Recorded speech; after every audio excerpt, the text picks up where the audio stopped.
Right ఇక breaking news అయితే చూస్తున్నాం. తెలుగు రాష్ట్రాల్లో ఎమ్మెల్సీ ఎన్నికలకు స్కెడ్యూల్ విడుదలైంది. ఏపీలో 3, తెలంగాణలో 3 స్థానాలకు ఈ ఎన్నికలు జరగనున్నాయి. అయితే ఫిబ్రవరి 27న పోలింగ్ జరగనుంది. మార్చి 3న ఓట్ల లెక్కింపుకు సంబంధించి ప్రక్రియ కొనసాగనుంది. సో మొత్తానికైతే తెలుగు రాష్ట్రాల్లో ఎమ్మెల్సీ ఎన్నికల స్కెడ్యూల్ అయితే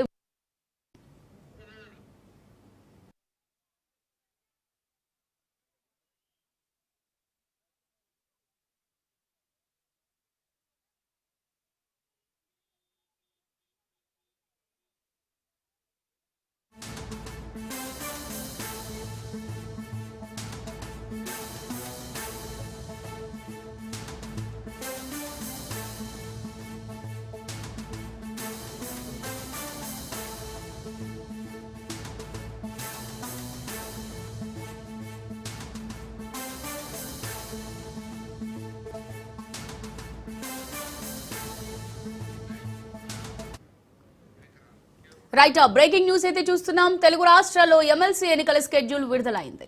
అయితే ఏపీలో 3 చోట్ల, అలాగే తెలంగాణలో చూసుకున్నట్టయితే 3 స్థానాలకు ఈ ఎన్నికలు జరగనున్నాయి. ఫిబ్రవరి 27న పోలింగ్, మార్చి 3న ఓట్ల లెక్కింపు ప్రక్రియ జరగనుంది.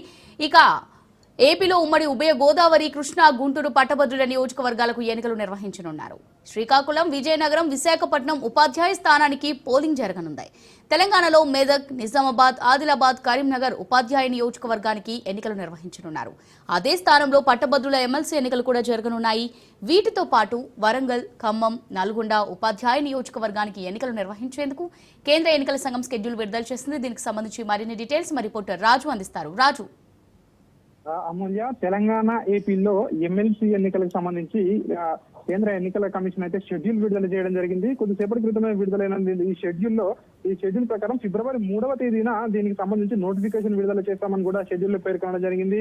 ఫిబ్రవరి 27వ తేదీన దీనికి సంబంధించి పోలింగ్ ఉంటుందని చెప్పి కూడా ఎన్నికల షెడ్యూల్ లో పొందుపరచడం జరిగింది. మనం ఒకసారి చూసుకున్నట్టయితే తెలంగాణలో ఒక గ్రాడ్యుయేట్ ఎమ్మెల్సీ స్థానం, 2 టీచర్ ఎమ్మెల్సీ స్థానాలు ఖాళీగా ఉన్నాయి. మొత్తం 3 స్థానాలు తెలంగాణలో ఒకసారి చూసుకుంటే మెదక్, నిజామాబాద్, ఆదిలాబాద్, కరీంనగర్ లో గ్రాడ్యుయేట్ ఎమ్మెల్సీ స్థానానికి, అదేవిధంగా మెదక్, నిజామాబాద్, ఆదిలాబాద్, కరీంనగర్ టీచర్స్ ఎమ్మెల్సీ స్థానానికి, దీంతో పాటు వరంగల్, ఖమ్మం, నల్గొండ టీచర్స్ ఎమ్మెల్సీ స్థానానికి, మొత్తానికి 3 ఎమ్మెల్సీ స్థానానికి సంబంధించి తెలంగాణలో దీనికి సంబంధించి నోటిఫికేషన్ విడుదలైంది. ఇక ఏపీ చూస్తున్నట్టయితే ఈస్ట్ గోదావరి గ్రాడ్యుయేట్ కు సంబంధించినటువంటి నోటిఫికేషన్ తో పాటు కృష్ణా, గుంటూరు జిల్లా, ఉమ్మడి జిల్లాల గ్రాడ్యుయేట్ ఎమ్మెల్సీ, అంటే 2 గ్రాడ్యుయేట్ ఎమ్మెల్సీలకు, అదేవిధంగా శ్రీకాకుళం, విజయనగరం, విశాఖపట్నం టీచర్స్ ఎమ్మెల్సీ స్థానానికి ఈ యొక్క నోటిఫికేషన్ అయితే విడుదల కావడం జరిగింది. ప్రస్తుతం ఎవరైతే ప్రాతినిధ్యం వహిస్తా ఉన్నారో సో వాళ్ళ పదవీ కాలం మార్చి 29వ తేదీతో ముగియనుంది. సో అంత లోపే ఎలక్షన్ నిర్వహించాలని చెప్పి ఎన్నికల కమిషన్ అయితే నిర్వహించడం జరిగింది. దీనికి సంబంధించి షెడ్యూల్ అయితే విడుదల చేయడం జరిగింది.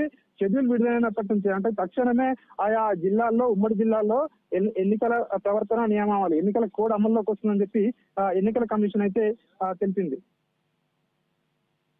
థ్యాంక్ యూ రాజు.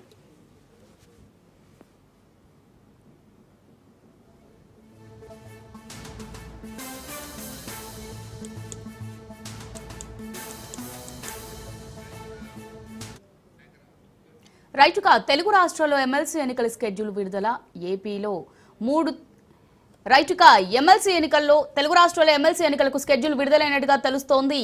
ఇక ఏపీ, తెలంగాణలో 3 స్థానాల చొప్పున ఎన్నికలు జరగనున్నాయి. ఈ మేరకు కేంద్ర ఎన్నికల సంఘం స్కెడ్యూల్ విడుదల చేసింది. ఫిబ్రవరి 3న నోటిఫికేషన్ విడుదల కానుంది. అదే నెల 27న పోలింగ్ నిర్వహించి మార్చి 3న ఓట్ల లెక్కింపు చేపట్టనున్నారు. ఏపీలో ఉమ్మడి ఉభయ గోదావరి, కృష్ణా, గుంటూరు పట్టభద్రుల నియోజకవర్గాలకు ఎన్నికలు నిర్వహించనున్నారు. శ్రీకాకుళం, విజయనగరం, విశాఖపట్నం ఉపాధ్యాయ స్థానానికి పోలింగ్ జరగనుంది. తెలంగాణలో చూసుకున్నట్టయితే మెదక్, నిజామాబాద్, ఆదిలాబాద్, కరీంనగర్ ఉపాధ్యాయ నియోజకవర్గానికి ఎన్నికలు నిర్వహించనున్నారు. అదే స్థానంలో పట్టభద్రుల ఎమ్మెల్సీ ఎన్నికలు కూడా జరగనున్నాయి. వీటితో పాటు వరంగల్, ఖమ్మం, నల్గొండ ఉపాధ్యాయ నియోజకవర్గానికి ఎన్నికలు నిర్వహించేందుకు కేంద్ర ఎన్నికల సంఘం స్కెడ్యూల్ విడుదల చేసింది.